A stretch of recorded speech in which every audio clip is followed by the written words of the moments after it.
वंदे महापुरुषते चरणारविंदम। इष्टदेव स्वामीनारायण भगवान जगत मंदिरनी अंदर बिराजमान जगत नियंता भगवान द्वारिकाधीश 12 ज्योतिर्लिंगमानु एक ज्योतिर्लिंग भगवान नागेश्वर महादेव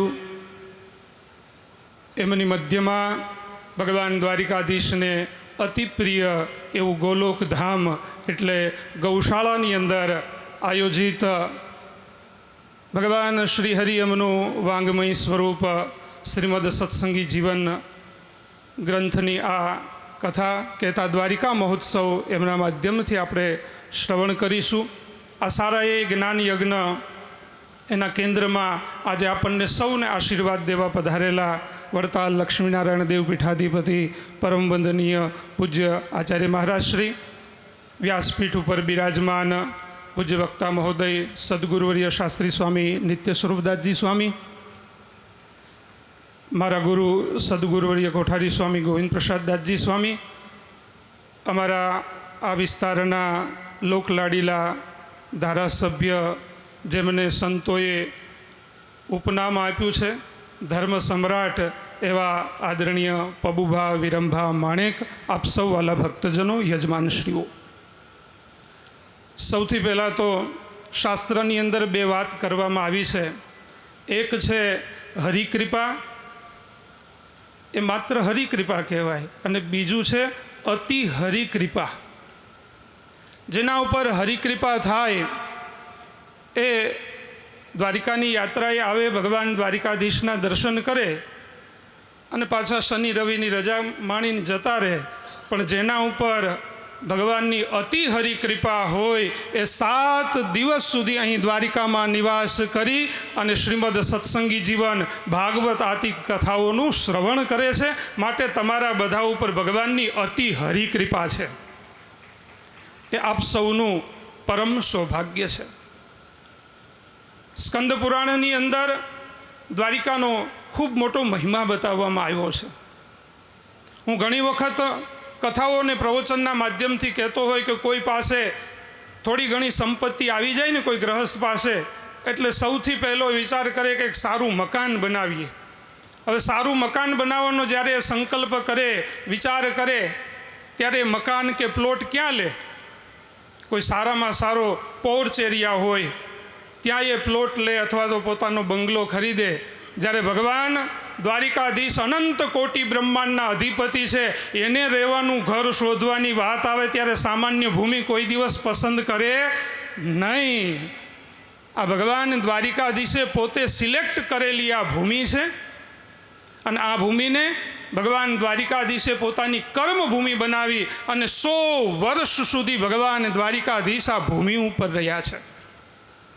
સ્કંદ પુરાણની અંદર કહ્યું છે કે જ્યારે કોઈ ભગવાનનો ભક્ત દ્વારિકા આવવાનો સંકલ્પ કરે છે અને સંકલ્પ કરતાની સાથે જ એના પૂર્વજો, એના પિતૃઓ જે કોઈ સ્થાનની અંદર બેઠા હોય ત્યાં બેઠા બેઠા એ નાચવા લાગે છે, હરિ કીર્તન કરવા લાગે છે, એક સંકલ્પ કરવા માત્રથી।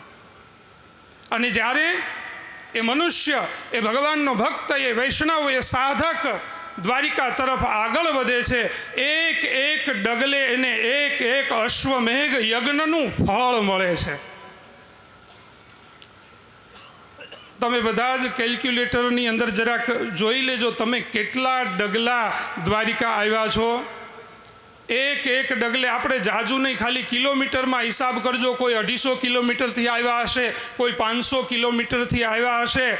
અહીંયા તમે ખીચા ખાલી કરીને નહીં, ખીચા ભરીને જવાના છો। હજારો અશ્વમેધ યજ્ઞનું ફળ તમને બધાને મળવાનું છે। આ શાસ્ત્રનો મત છે। સ્વામિનારાયણ ભગવાન કહે છે કે અમને ભગવાન વેદ વ્યાસજીની વાણીમાં વિશ્વાસ છે, તો ભગવાન વેદ વ્યાસજી સ્કંદ પુરાણમાં કહે છે કે આ યાત્રા કરવા આવનાર એ ભગવાનનો ભક્ત જ્યારે ભગવાન દ્વારિકાધીશના મુખારવિંદના દર્શન કરે છે ત્યારે એની 71 પેઢી તરી જાય છે। એવા ઉત્તમ ફળની આ ભગવાન દ્વારિકાનાથના દર્શન કરવાની ફળશ્રુતિ શાસ્ત્રોની અંદર બતાવી છે। અને એ જ સિદ્ધાંત પ્રમાણે સ્વામિનારાયણ ભગવાને શિક્ષાપત્રીના 83મા શ્લોકમાં આપણને સૌને આજ્ઞા કરી, કર્તવ્યા દ્વારિકા મુખ્ય તીર્થયાત્રા યથાવિધિ. સ્વામિનારાયણ ભગવાને આજ્ઞા કરી એ પહેલાં અહીંયા ધર્મકુળ પણ ભગવાન દ્વારિકાનાથના દર્શન કરવા માટે થઈને આવ્યું છે. સાથે સચ્ચિદાનંદ સ્વામી પણ છે. એ પછી સ્વામિનારાયણ ભગવાનની આજ્ઞાનું પાલન કરીને વિહારીલાલજી મહારાજ પણ યાત્રા કરવા માટે થઈને આવ્યા છે. અને ત્યારે વિહારીલાલજી મહારાજે સંકલ્પ કર્યો કે મારા મહારાજને આ વાલી ભૂમિ છે, અહીંયા પણ આપણું સ્થાન હોવું જોઈએ. અને વિહારીલાલજી મહારાજના સંકલ્પથી આ સમુદ્રના કિનારે ગાયકવાડ સરકારનો બગીચો હતો અને એ બગીચામાં સ્વામિનારાયણ ભગવાને ઉતારો કર્યો હતો. અને એ જ ભૂમિનું સંપાદન વિહારીલાલજી મહારાજે સૌ પ્રથમ વખત કરાવ્યું. અને એ જ સ્થાન ઉપર જુનાગઢથી અમારા ગુરુ અક્ષર નિવાસી સદગુરુવર્ય કોઠારી સ્વામી પુરુષોત્તમ ચરણદાસજી સ્વામી, અક્ષર નિવાસી કોઠારી સ્વામી નિરંજનમુક્તદાસજી સ્વામી, તપોમૂર્તિ શાસ્ત્રી સ્વામી નારાયણ પ્રસાદ દાસજી સ્વામી અને અમારા ગુરુ કોઠારી સ્વામી ગોવિંદ પ્રસાદ દાસજી સ્વામી, એમની નિયુક્તિ થઈ. અને એ જ સ્થાનની અંદર નવ્ય ભવ્ય અને દિવ્ય કમલાકાર મંદિરોનું નિર્માણ થયું. આ ભૂમિ એ સારા એ ભારત વર્ષની સૌથી શ્રેષ્ઠ ભૂમિ છે. આ ભૂમિ ઉપર ભગવાન દ્વારિકાધીશ અખંડ બિરાજે છે.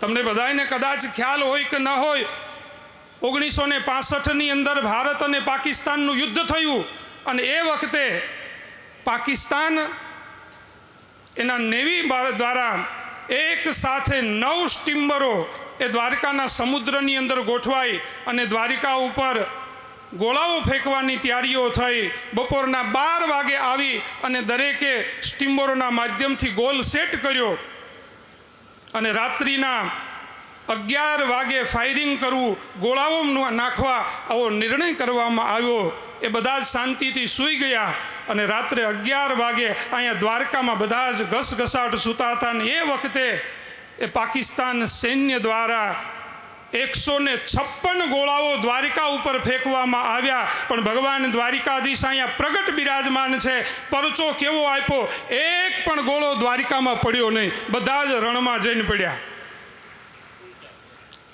રણમાં પડ્યા તો પડ્યા પણ એકેય ફૂટ્યા નહીં, બધા સુરસુરિયા થઈ ગયા. 156 ગોળામાંથી એક પણ ગોળો ફૂટ્યો નહીં. આ ભગવાન દ્વારિકાધીશનો પરચો છે. તમને થાય આ થયું કેમ? ભગવાન દ્વારિકાધીશનું મુખારવિંદ એ સમુદ્ર બાજુ છે. સમુદ્ર નારાયણ ઉપર ભગવાન દ્વારિકાધીશે દ્રષ્ટિ કરી અને સમુદ્રમાં ભરતી આવી ગઈ અને ગોળાઓ બધા જ ઉપરથી જતા રહ્યા. આ ભગવાન દ્વારિકાધીશ ખૂબ દયાળુ છે. એ દરેક ઉપર ખૂબ કૃપા કરે છે. મોટા મોટા સાયકલોન આવ્યા, વાવાઝોડાઓ આવ્યા, ભૂકંપ આવ્યા, દરેક સ્થિતિની અંદર ભગવાન દ્વારિકાધીશે દ્વારિકાની રક્ષા કરી છે. ઘણી વખત અમારા ગુરુ કે દ્વારિકાધીશ મંદિરમાં દર્શન કરતા હતા અને એ સમયે વીજળી પડી અને એ વીજળી ભગવાન દ્વારિકાધીશના ચરણ સ્પર્શ કરી અને પાછી જતી રહી. કોઈનો વાળ પણ વાંકો ન થયો. માટે આપ સૌ ખૂબ શ્રદ્ધા સાથે ભગવાન દ્વારિકાધીશના દર્શન કરવા જજો. આ ભગવાન દ્વારિકાધીશ આપ સૌના સકલ મનોરથ પૂર્ણ કરે. અને આ દ્વારિકાની અંદર સ્વામિનારાયણ સંપ્રદાય એનું જ્યારે અસ્તિત્વ છે એ કોના હિસાબે છે કે તમને કદાચ ખ્યાલ નહીં હોય. દ્વારિકામાં જ્યારે આ દ્વારિકા સ્વામિનારાયણ મંદિરના નિર્માણ કાર્ય કરવાની વાત આવી એ વખતે ઘણા બધા ભાડુઆતો હતા, ઘણી બધી સમસ્યાઓનો સામનો કરવાનો હતો. અને એ વખતે અમારા ગુરુએ વાઘેર સમાજને મળવાનો પ્રયાસ કર્યો અને સારાએ વાઘેર સમાજને સાથે લઈ અને એ દ્વારિકા મંદિરની ભૂમિ સંપાદન કરવાનું કાર્ય કર્યું. અને એ જ વાઘેર સમાજમાંથી અમારા પબુભા આવે છે. આ વાઘેર સમાજનું સ્વામિનારાયણ મંદિરના નિર્માણની અંદર ખૂબ મોટું યોગદાન છે.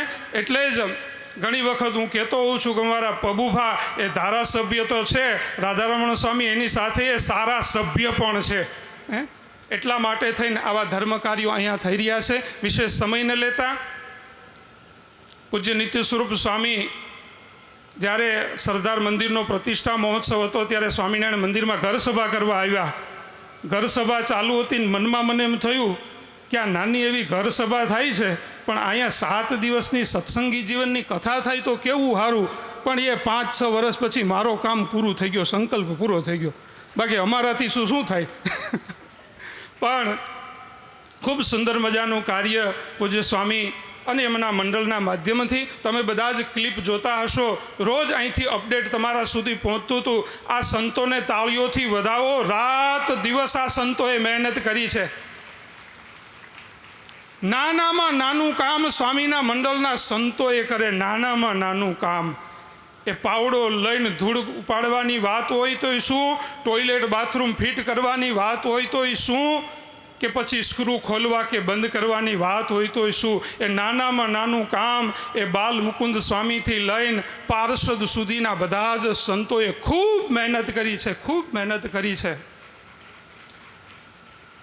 અને હંમેશાને માટે એટલું જ કીધું કે આ મહેનત અમે કેવલ ને કેવલ સ્વામિનારાયણ ભગવાન, આચાર્ય મહારાજશ્રી અને અમારા ગુરુનો રાજીપો મેળવવા માટે થઈને આ કરીએ છીએ. નહીં કે અમે મોટા થઈએ.